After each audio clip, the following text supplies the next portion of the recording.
Néhémie, chapitre 12. Voici les prêtres et les Lévites qui étaient revenus de déportation avec Zorobabel, fils de Shealtiel, et avec Josué, Séraja, Jérémie, Esdra, Amaria, Maluc, Hatush, Shekania, Réhum, Mérémoth, Iddo, Guinétoi, Abija, Mijamin, Maadia, Bilga, Shemaïja, Jojarib, Jedaïja, Salu, Amok, Ilkija et Jedaïja. Ceux-ci étaient les chefs des prêtres et de leurs frères à l'époque de Josué. Pour les Lévites, il y avait Josué, Binui, Kadmiel, Chérébia, Juda, Mathania, qui étaient responsables des chants de louange avec ses frères, ainsi que Bakbukia et Uni, leurs frères, qui les assistaient en fonction de leur responsabilité. Josué a eu pour fils Jojakim, Jojakim a eu Eliashib, Eliashib a eu Jojada, Jojada a eu pour fils Jonathan, et Jonathan a eu Jadua. Voici les prêtres qui étaient chefs de famille à l'époque de Jojakim. Pour la famille de Séraja, Méraja, pour celle de Jérémie, Anania, pour celle d'Esdra, Meshulam, pour celle d'Amaria, Jochanan, pour celle de Mélikou, Jonathan, pour celle de Shébania, Joseph, pour celle de Harim, Adna, pour celle de Mérajot, Elkaï, pour celle d'Iddo, Zacharie, pour celle de Guinéton, Meshulam, pour celle d'Abija, Zikri, pour celle de Minjamin et Moadia, Piltaï, pour celle de Bilga, Shamua, pour celle de Shemaïja, Jonathan, pour celle de Jojarib, Matnaï, pour celle de Jedaïja, Udzi, pour celle de Salaï, Kalaï, pour celle d'Amok, Héber, pour celle de Ilkija, Achabia, pour celle de Jedaïja, Nathanaël.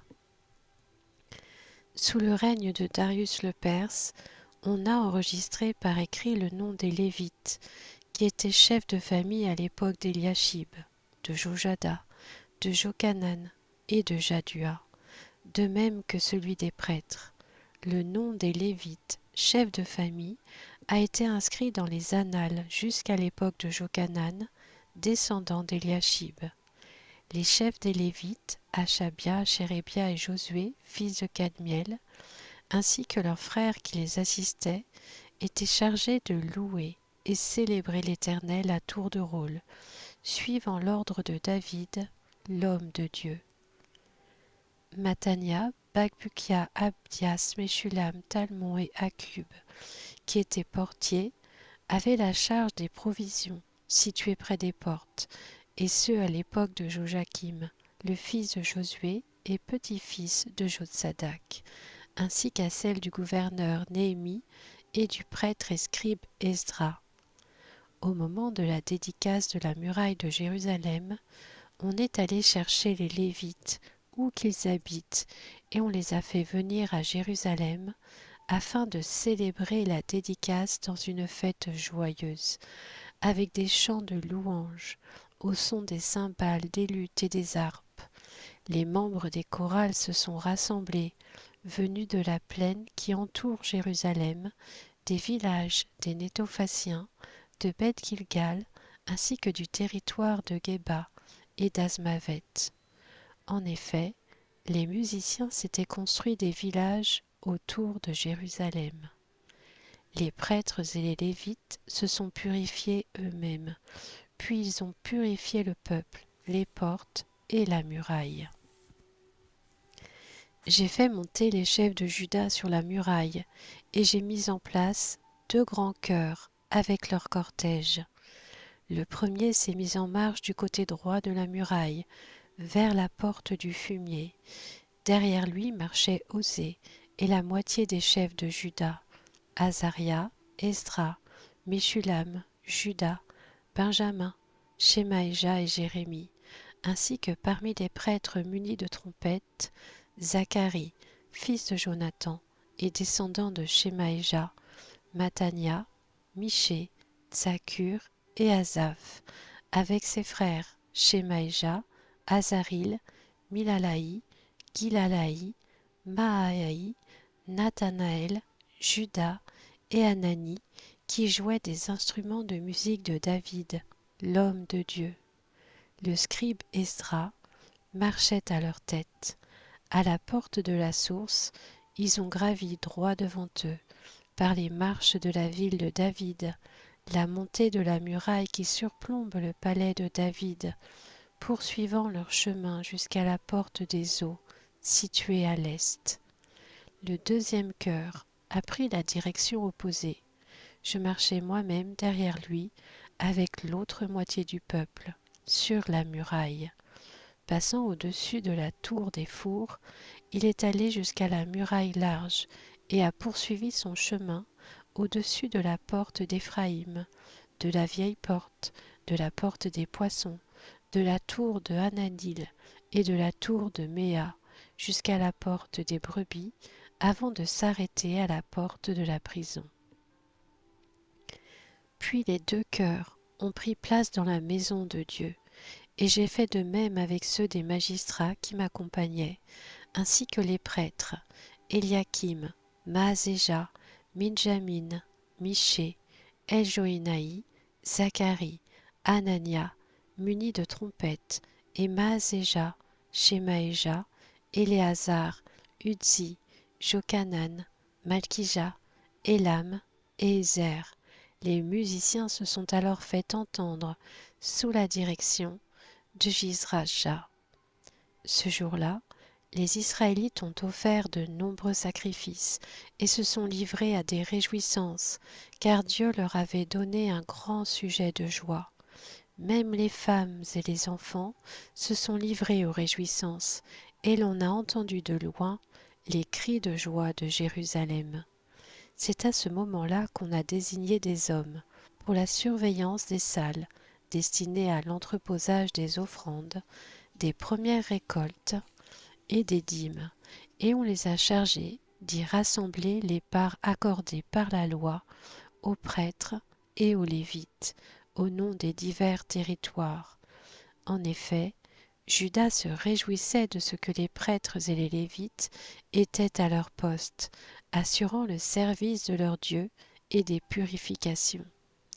Quant aux musiciens et aux portiers, ils respectaient l'ordre laissé par David et par son fils Salomon. En effet, à l'époque de David et d'Asaph déjà, cela faisait bien longtemps, il y avait des chefs de musiciens, ainsi que des chants de louange et de reconnaissance en l'honneur de Dieu. À l'époque de Zorobabel, comme à celle de Néhémie, tout Israël faisait don des parts journalières destinées aux musiciens et aux portiers. Il donnait aussi aux Lévites les éléments consacrés, et les Lévites les redistribuaient aux descendants d'Aaron. Néhémie, chapitre 13. À ce moment-là, on a fait la lecture du livre de Moïse au peuple, et l'on y a trouvé écrit que l'Ammonite et le Moabite ne pourraient jamais entrer dans l'assemblée de Dieu, parce qu'ils n'étaient pas venus à la rencontre des Israélites avec du pain et de l'eau, et parce qu'ils avaient soudoyé Balaam à leurs dépens, afin qu'il les maudisse. Cependant, notre Dieu avait changé la malédiction en bénédiction. Après avoir entendu ce passage de la loi, on a exclu tout métissage d'Israël. Avant cet événement, le prêtre Eliashib, qui avait reçu la responsabilité des salles de la maison de notre Dieu et qui était un proche de Tobija, avait aménagé une grande pièce pour ce dernier. C'était une salle où l'on déposait auparavant les offrandes, l'encens, les ustensiles, la dîme du blé, du vin nouveau et de l'huile, c'est-à-dire la part due aux Lévites, aux musiciens et aux portiers, et les prélèvements destinés aux prêtres. Je n'étais pas à Jérusalem au moment où tout cela se passait, car j'étais retourné auprès du roi la 32e année du règne d'Artaxercès, roi de Babylone. À la fin de l'année, j'ai demandé au roi la permission de revenir à Jérusalem, et je me suis aperçu du mal qu'avait commis Eliashib au profit de Tobija, en lui aménageant une pièce dans les parvis de la maison de Dieu.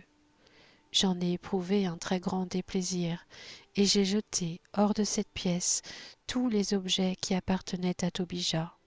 Puis j'ai ordonné qu'on purifie les salles avant d'y faire redéposer les ustensiles de la maison de Dieu, ainsi que les offrandes et l'encens. J'ai aussi appris que les Lévites n'avaient pas reçu leur part et qu'ils s'étaient repliés sur leurs terres, en particulier les musiciens chargés du service. J'ai adressé des reproches aux magistrats en leur demandant pourquoi la maison de Dieu a-t-elle été abandonnée. Puis j'ai rassemblé les Lévites et les ai réinstallés à leur poste. Alors tout Juda a amené la dîme du blé, du vin nouveau et de l'huile dans les entrepôts.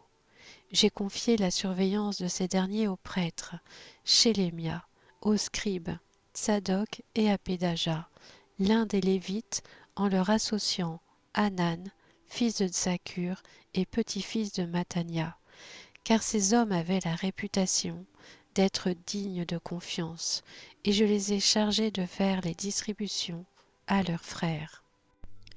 Souviens-toi de moi, mon Dieu, à cause de cela, mon Dieu, et n'oublie pas mes actes de fidélité envers la maison de mon Dieu et son fonctionnement. À la même époque, j'ai vu en Juda des hommes fouler le raisin dans les pressoirs pendant le sabbat, rentrer des gerbes et charger même du vin, des raisins et des figues, en plus de toutes sortes de produits, sur des ânes pour les amener à Jérusalem le jour du sabbat. Je les ai avertis le jour où ils vendaient leurs denrées. Il y avait aussi des Tyriens installés là, qui apportaient du poisson, ainsi que toutes sortes de marchandises, et qui les vendaient aux Judéens, et ceux à Jérusalem le jour du sabbat. J'ai adressé des reproches aux nobles de Juda en leur demandant « Que signifie cette mauvaise action de votre part? Vous violez le jour du sabbat. N'est-ce pas de cette manière que vos ancêtres ont agi? Notre Dieu a alors fait venir tous ces malheurs sur nous et sur cette ville, et vous voulez attiser sa colère contre Israël en violant le sabbat. Puis j'ai ordonné qu'on ferme les portes de Jérusalem dès qu'elles seraient dans l'ombre, avant le sabbat, et qu'on ne les rouvre qu'après le sabbat. De plus, j'ai placé quelques-uns de mes serviteurs aux portes pour empêcher l'entrée de tout fardeau ce jour-là. Les marchands et les vendeurs de produits de toutes sortes ont alors passé une fois, puis une deuxième fois, la nuit à l'extérieur de Jérusalem. Je les ai donc avertis en leur disant « Pourquoi passez-vous la nuit devant la muraille? Si vous recommencez, je porterai la main contre vous. » Dès ce moment, ils ne sont plus venus pendant le sabbat. J'ai aussi ordonné aux Lévites de se purifier et de venir garder les portes pour respecter la sainteté du jour du sabbat. Souviens-toi de moi, mon Dieu, à cause de cela, mon Dieu, et aie pitié de moi, conformément à ta grande bonté. À la même époque encore, j'ai vu des Juifs qui avaient installé chez eux des femmes asdodiennes, ammonites, moabites. La moitié de leurs fils parlaient l'asdodien, mais ne savaient pas parler la langue des Juifs. C'était comme une langue étrangère pour eux. Je leur ai adressé des reproches et les ai menacés de malédiction. J'ai frappé quelques-uns de ces hommes, leur ai arraché des cheveux et leur ai fait prêter serment au nom de Dieu en disant « Vous ne donnerez pas vos filles en mariage à leurs fils, et vous ne prendrez leurs filles comme épouses, ni pour vos fils, ni pour vous. » N'est-ce pas à cause de cela que Salomon, le roi d'Israël, a péché? Aucun roi n'était son pareil parmi toutes les nations. Il était aimé de son Dieu, et Dieu l'avait établi roi sur tout Israël. Pourtant, même lui, les femmes étrangères l'ont amené à pécher. Nous faut-il donc apprendre que vous commettez un aussi grand crime et que vous faites preuve d'infidélité envers notre Dieu en installant chez vous des femmes étrangères?